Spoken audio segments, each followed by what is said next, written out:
Dalam setiap helaan napas kehidupan, kita seringkali dihadapkan pada misteri hati manusia. Ada kalanya, tanpa kita sadari, tangan-tangan tak terlihat menusuk dari belakang, melukai batin dengan cara yang tak terucap.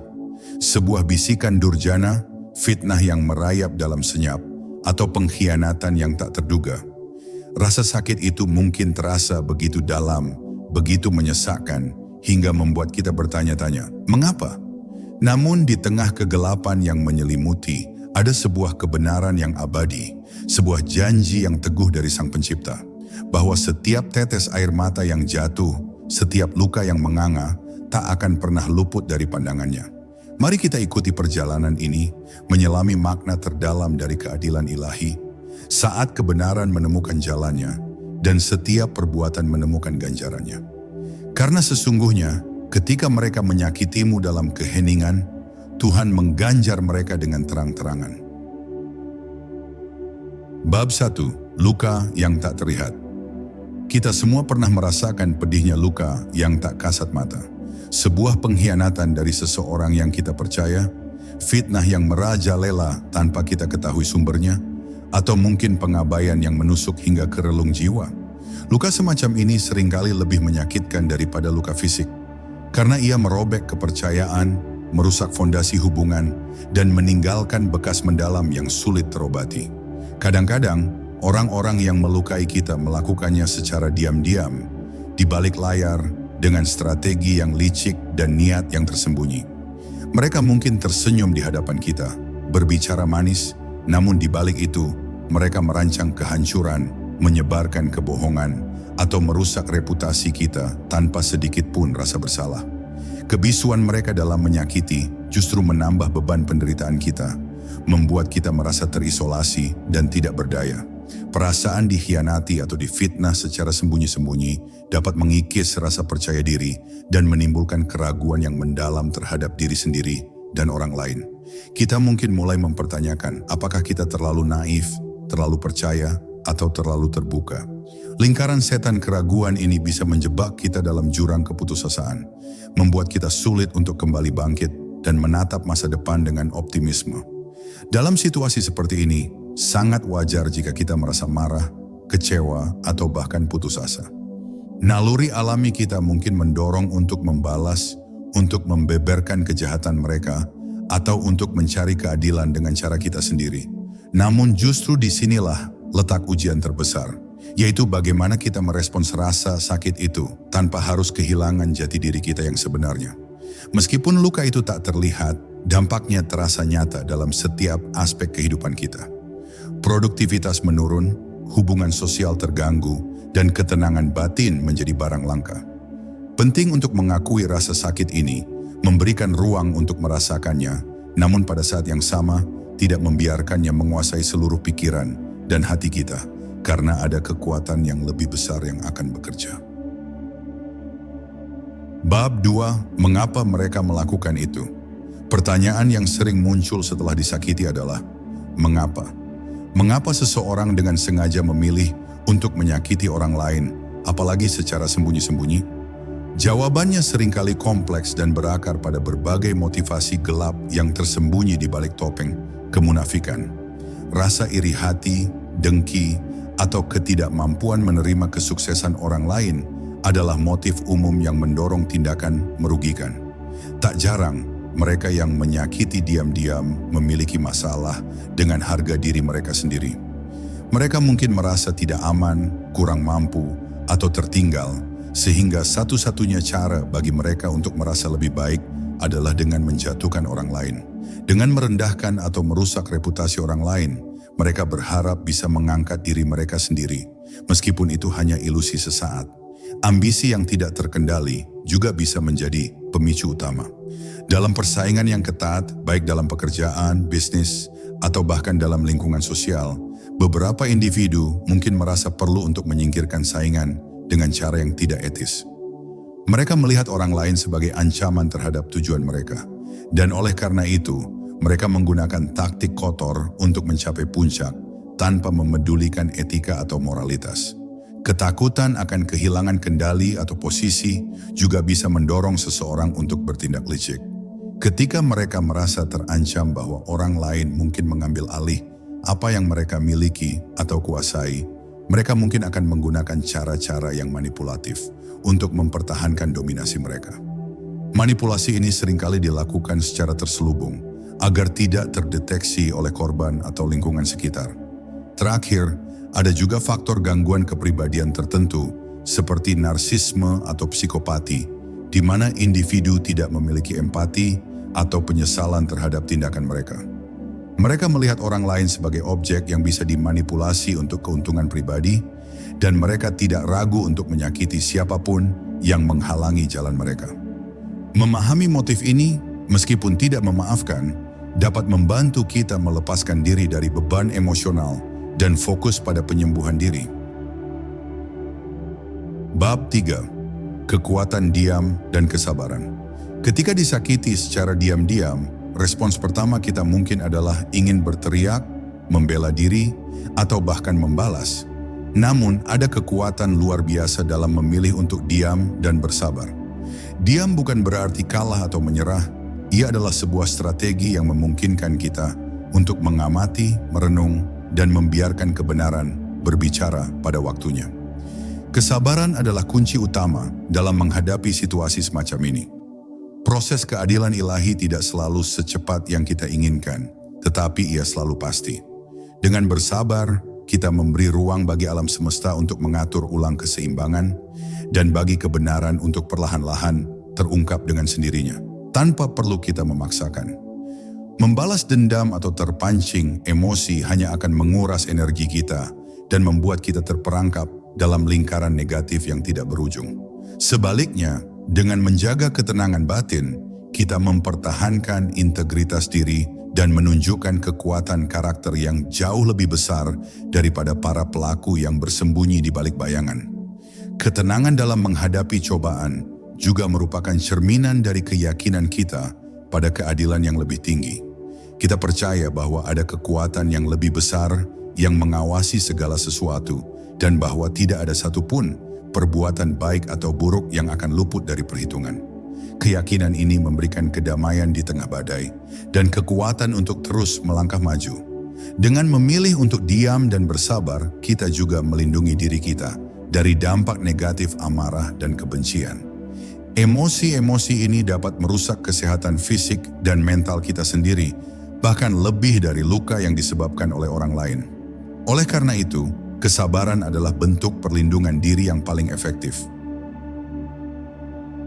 Bab 4. Hukum keseimbangan ilahi. Alam semesta beroperasi berdasarkan hukum keseimbangan yang sempurna.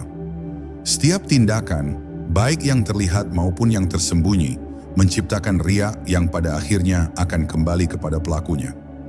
Ini adalah prinsip universal yang dikenal dalam berbagai tradisi spiritual dan filsafat sebagai hukum sebab akibat atau karma, yang memastikan bahwa setiap benih yang ditanam akan menghasilkan buah yang setimpal. Ketika seseorang menyakiti orang lain secara diam-diam, mereka mungkin berpikir bahwa mereka telah lolos dari konsekuensi. Mereka mungkin merasa aman dalam kebohongan mereka atau berhasil menipu orang lain. Namun energi negatif yang mereka lepaskan tidak akan pernah hilang begitu saja. Ia akan berputar dalam siklus energi alam semesta, menunggu waktu yang tepat untuk kembali. Keadilan ilahi bekerja dengan cara yang seringkali tidak terduga dan melampaui pemahaman manusia. Ia tidak hanya terbatas pada hukuman yang terlihat secara fisik atau finansial, tetapi juga dapat terwujud dalam bentuk kegelisahan batin, kehilangan kedamaian, atau kehancuran reputasi yang dibangun di atas kebohongan. Ganjarannya mungkin tidak langsung, tetapi pasti. Prinsip ini mengingatkan kita bahwa tidak ada tindakan yang benar-benar tersembunyi dari pandangan Tuhan. Setiap niat, setiap pikiran, dan setiap perbuatan direkam dalam catatan ilahi, dan pada waktunya, setiap orang akan dimintai pertanggungjawaban atas apa yang telah mereka lakukan. Ini adalah jaminan bahwa pada akhirnya kebenaran akan selalu menang. Oleh karena itu, ketika kita disakiti, kita tidak perlu membuang energi untuk mencari pembalasan. Cukup percayakan pada hukum keseimbangan ilahi yang akan bekerja dengan caranya sendiri untuk menegakkan keadilan. Ini memungkinkan kita untuk melepaskan beban dendam dan fokus pada penyembuhan diri, mengetahui bahwa alam semesta sedang bekerja untuk kita. Bab 5. Kebenaran yang terungkap terang-terangan. Meskipun mereka menyakiti secara diam-diam, kebenaran memiliki sifat yang unik. Ia tidak dapat disembunyikan selamanya. Seperti cahaya yang menembus kegelapan, kebenaran akan selalu menemukan jalannya untuk terungkap, seringkali dengan cara yang paling tidak terduga dan pada waktu yang paling tepat. Ini adalah manifestasi dari keadilan ilahi yang bekerja di dunia nyata. Bagaimana kebenaran terungkap bisa bermacam-macam. Kadang-kadang orang yang menyakiti akan membuat kesalahan fatal yang mengungkap niat jahat mereka. Mungkin ada saksi tak terduga yang muncul, bukti yang secara ajaib terkuak, atau bahkan pengakuan yang datang dari hati nurani yang terusik. Alam semesta memiliki cara-cara unik untuk membeberkan apa yang disembunyikan. Ketika kebenaran terungkap, dampaknya bisa sangat besar bagi pelaku. Reputasi yang mereka coba pertahankan dengan susah payah akan hancur dalam sekejap, kepercayaan yang dibangun di atas kebohongan akan runtuh, dan mereka akan menghadapi konsekuensi sosial, profesional, atau bahkan hukum yang tidak pernah mereka bayangkan sebelumnya. Ini adalah ganjaran yang terang-terangan. Bagi korban, terungkapnya kebenaran membawa kelegaan yang luar biasa.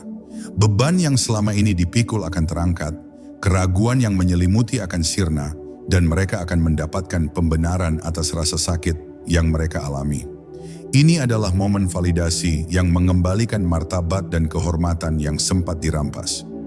Oleh karena itu, jangan pernah meragukan kekuatan kebenaran. Meskipun ia mungkin bergerak perlahan, tetapi ia selalu bergerak maju. Dan ketika ia muncul, ia tidak hanya akan membebaskan yang tertindas, tetapi juga akan mengungkapkan secara gamblang siapa sebenarnya pelaku di balik tabir kegelapan. Bab 6. Bentuk-bentuk ganjaran ilahi. Ganjaran dari Tuhan tidak selalu berwujud hukuman fisik atau kehilangan materi. Seringkali ia datang dalam bentuk yang lebih halus, namun menghancurkan, seperti hilangnya kedamaian batin, kegelisahan yang tak berkesudahan, atau bahkan penyesalan yang menghantui sepanjang sisa hidup mereka. Hati yang tidak tenang adalah penjara terburuk. Seseorang yang terus-menerus menyakiti orang lain secara diam-diam mungkin akan mengalami kesulitan dalam membangun hubungan yang tulus dan langgeng. Mereka akan dikelilingi oleh ketidakpercayaan, dan kebahagiaan sejati akan terus menjauh dari genggaman mereka. Kesendirian di tengah keramaian bisa menjadi ganjaran yang paling menyakitkan. Dalam lingkup profesional atau sosial, ganjaran bisa berupa kehancuran reputasi yang sulit dipulihkan. Meskipun mereka mungkin memiliki posisi atau kekayaan, jika integritas mereka diragukan, maka semua itu akan terasa hampa. Kepercayaan adalah mata uang yang paling berharga, dan ketika hilang, sulit sekali untuk mendapatkannya kembali. Tidak jarang pula, kesehatan fisik mereka bisa menurun akibat stres dan beban pikiran yang disebabkan oleh perbuatan jahat mereka.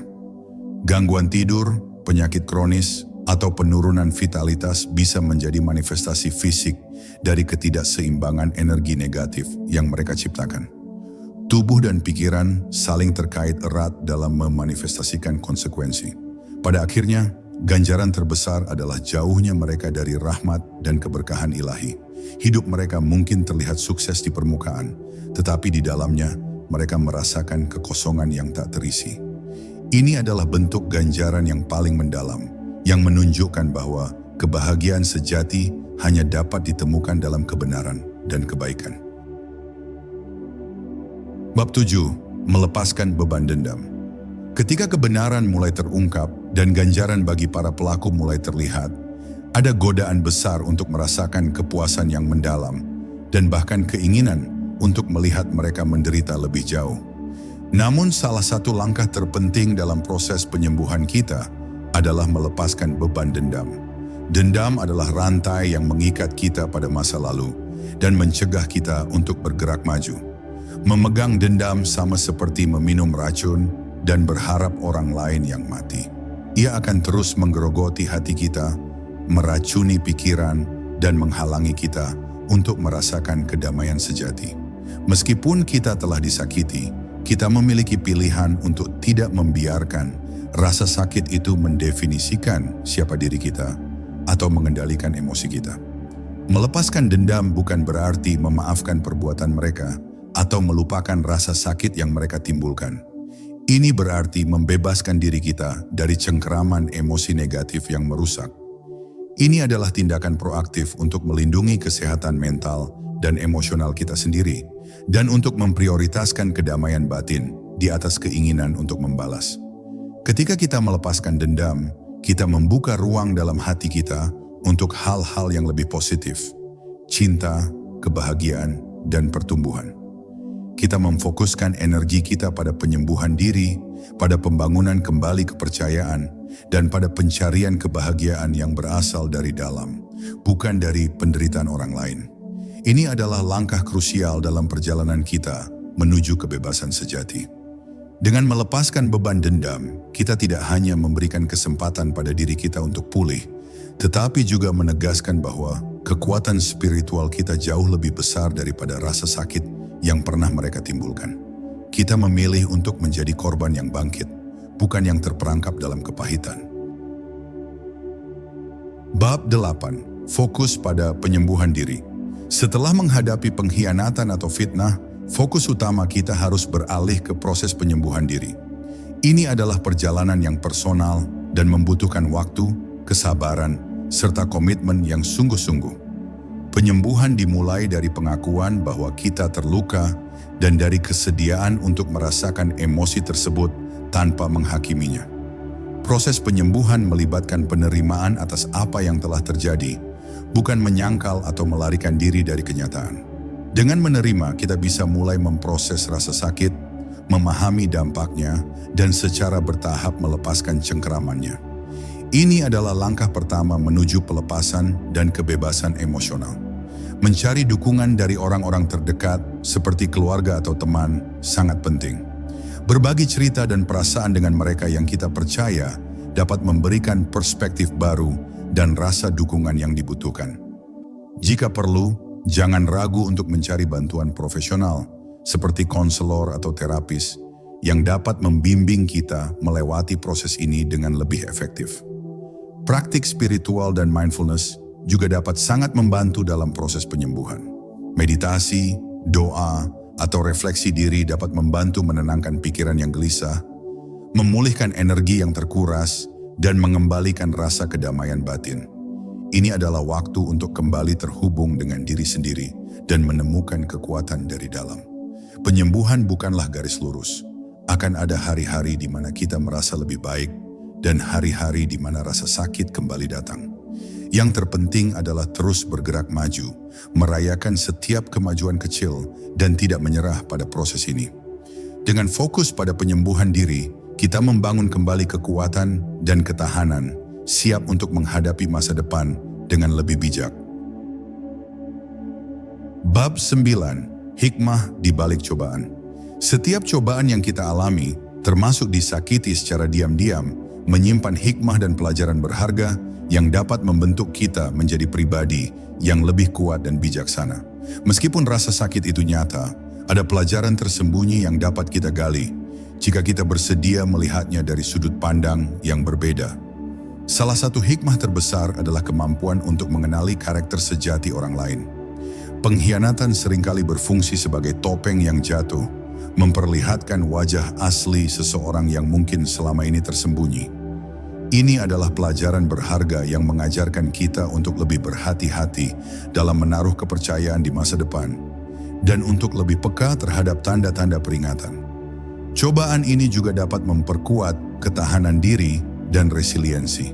Ketika kita berhasil melewati masa-masa sulit, kita menyadari bahwa kita lebih kuat dari yang kita kira. Setiap tantangan yang kita atasi membangun otot spiritual kita, membuat kita lebih siap untuk menghadapi rintangan di kemudian hari dengan keyakinan yang lebih besar. Selain itu, pengalaman ini bisa menjadi katalisator untuk pertumbuhan pribadi. Kita mungkin mulai mengevaluasi ulang prioritas hidup, nilai-nilai, dan apa yang benar-benar penting bagi kita. Ini bisa mendorong kita untuk melepaskan hal-hal yang tidak melayani kebaikan kita, dan untuk mengejar jalur yang lebih sesuai dengan tujuan hidup kita. Rasa sakit juga dapat menumbuhkan empati dan pemahaman yang lebih mendalam terhadap penderitaan orang lain. Dengan mengalami sendiri bagaimana rasanya disakiti, kita menjadi lebih peka dan penuh kasih terhadap mereka yang juga sedang berjuang. Ini memperkaya jiwa kita dan memperluas kapasitas kita untuk mencintai dan mendukung sesama. Pada akhirnya, hikmah dari cobaan ini adalah pengingat akan kekuatan keadilan ilahi dan pentingnya menjaga integritas diri. Kita belajar bahwa kita tidak perlu membalas kejahatan dengan kejahatan, karena ada kekuatan yang lebih tinggi yang akan menegakkan keadilan. Ini adalah pelajaran yang mengubah hidup dan membentuk kita menjadi versi terbaik dari diri kita sendiri. Bab 10, hidup berkah dalam kebaikan.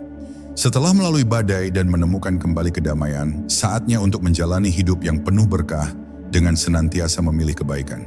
Meskipun kita pernah merasakan sisi gelap manusia, pengalaman itu justru harus mendorong kita untuk lebih berpegang teguh pada nilai-nilai positif dan menjadi sumber cahaya bagi diri sendiri dan orang lain. Memilih untuk hidup dalam kebaikan bukan berarti kita melupakan luka lama, tetapi kita telah memprosesnya dan memutuskan untuk tidak membiarkannya mendefinisikan masa depan kita. Kita menyadari bahwa kebahagiaan sejati berasal dari memberi, dari mencintai tanpa syarat, dan dari menjalani hidup dengan integritas yang tak tergoyahkan. Setiap tindakan kebaikan yang kita lakukan, sekecil apapun, akan menciptakan gelombang positif yang kembali kepada kita. Ini adalah hukum alam semesta yang tak terelakkan. Dengan menabur benih kebaikan, kita akan menuai panen kebahagiaan, kedamaian, dan keberlimpahan dalam hidup kita. Teruslah melangkah maju dengan keyakinan, dengan hati yang lapang, dan dengan semangat yang tak tergoyahkan. Ingatlah bahwa Tuhan selalu bersama orang-orang yang memilih jalan kebenaran dan kesabaran. Mereka yang menyakiti mungkin telah melupakanmu, tetapi Tuhan tidak pernah lupa akan setiap air mata dan setiap pengorbanan yang kau lakukan.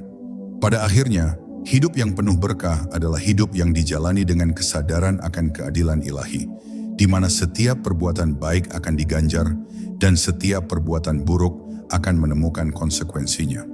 Pilihlah untuk menjadi bagian dari kebaikan dan saksikanlah bagaimana hidupmu akan dipenuhi dengan cahaya dan keberlimpahan yang tak terduga. Ingatlah, ketika tangan-tangan tak terlihat melukaimu dalam bisu, ada mata yang tak pernah terpejam mengawasi segalanya. Jangan gentar, jangan surut, karena keadilan ilahi adalah janji yang tak pernah ingkar. Biarkan waktu bekerja, biarkan kebenaran terungkap, dan saksikanlah bagaimana Tuhan mengganjar mereka yang menyakitimu dalam gelap, dengan terang-terangan di hadapan semesta. Teruslah tebar kebaikan, karena itulah kekuatan sejatimu.